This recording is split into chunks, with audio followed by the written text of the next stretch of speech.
Sebelum kita mulai, mari kita refleksikan diri mengapa kepercayaan diri memiliki peran yang sangat penting dalam kehidupan kita. Kepercayaan diri bukan hanya tentang bagaimana kita berbicara, tetapi juga tentang bagaimana kita merespon berinteraksi dengan dunia sekitar kita.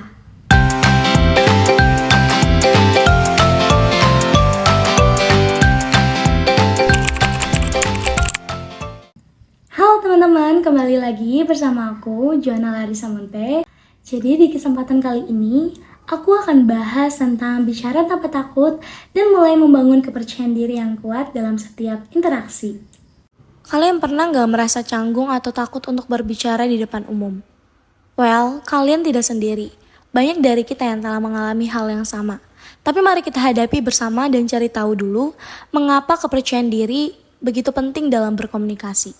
Kalau kita membicarakan tentang kepercayaan diri, mengatasi ketakutan berbicara, atau membangun interaksi yang mendukung yang kuat dalam setiap interaksi kita, itu sebenarnya kita condong membicarakan bagaimana kita mulai langkah kecil untuk peningkatan kepercayaan diri.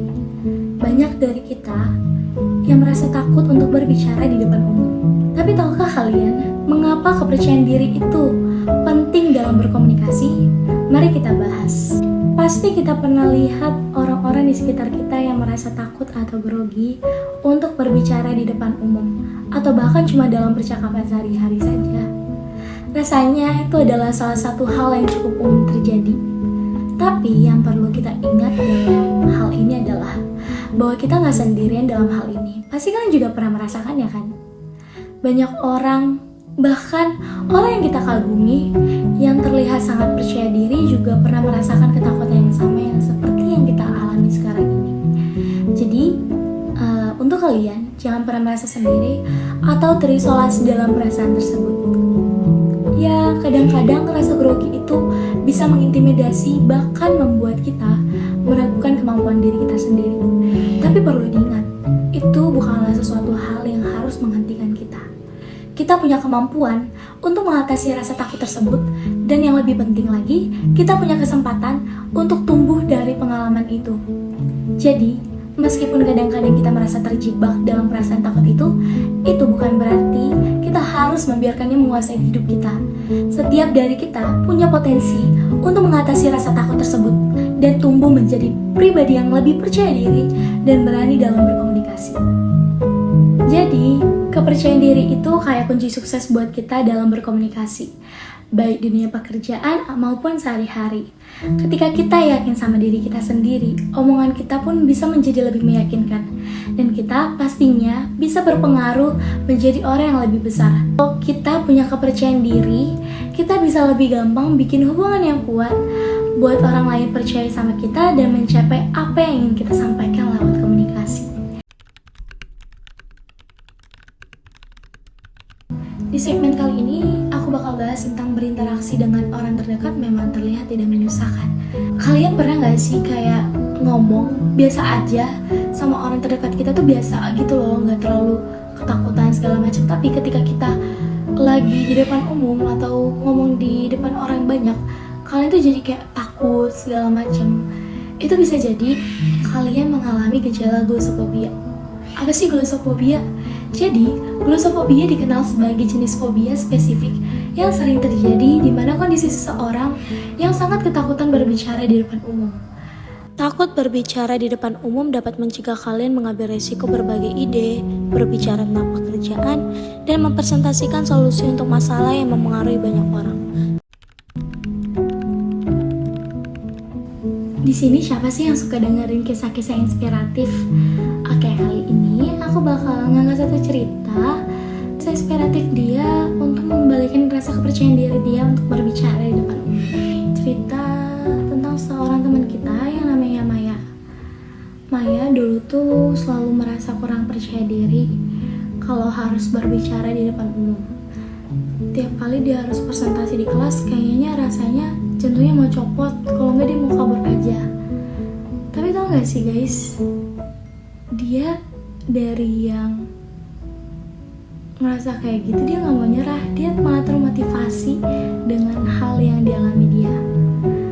Jadinya Maya mulai latihan atau buka-buka buku, belajar dari teknik-teknik presentasi dari YouTube, bahkan ikutan klub ikut debat di sekolah loh teman-teman. Wow, keren ya dia. Tapi meskipun awalnya masih gemetaran, tapi lama-lama dia mulai merasa nyaman dengan situasi tersebut. Bahkan sekarang Maya menjadi salah satu orang yang paling berani berbicara di depan kelas. Wow, keren banget. Nah, ceritanya Maya ini tuh emang bener-bener ngerasa dia emang gak bisa ngelakuin apa-apapun guys. Jadi dia tuh emang jadi kayak, karena dia ngerasa gak bisa ngelakuin apa-apa, mungkin dia kayak ngerasa down, jadi dia gak percaya diri kali ya.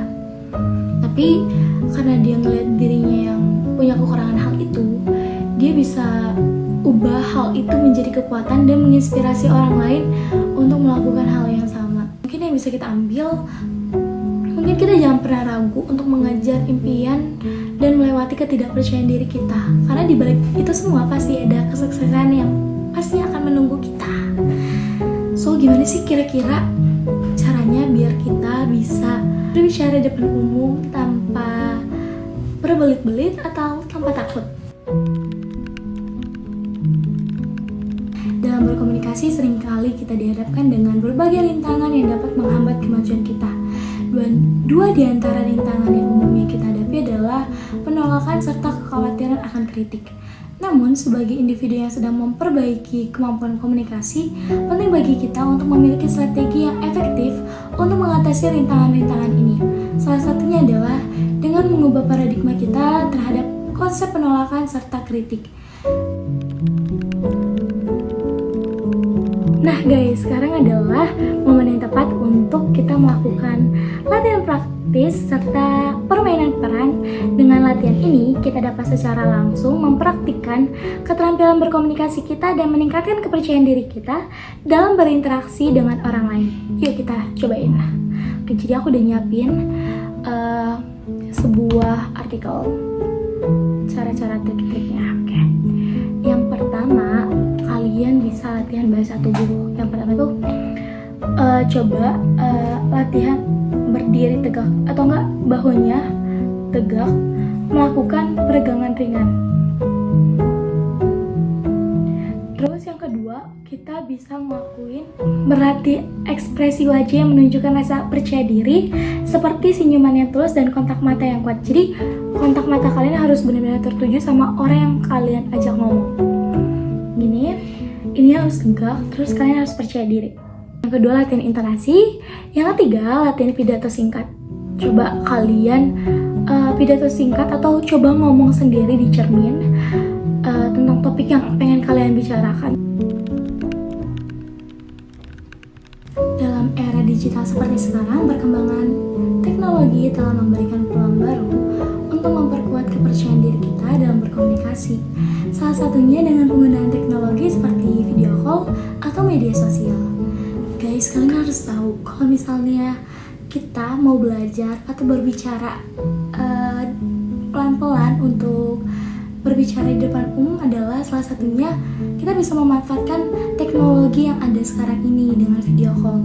Jadi kita sudah terbiasa berbicara dengan lawan bicara kita. Untuk melakukan dengan pelan-pelan, berbicara dengan baik, dengan jelas, dengan intonasi yang bagus, atau kalian bisa lakukan itu di media sosial. Coba untuk ngelakuin segala hal yang bisa kita manfaatkan dari teknologi.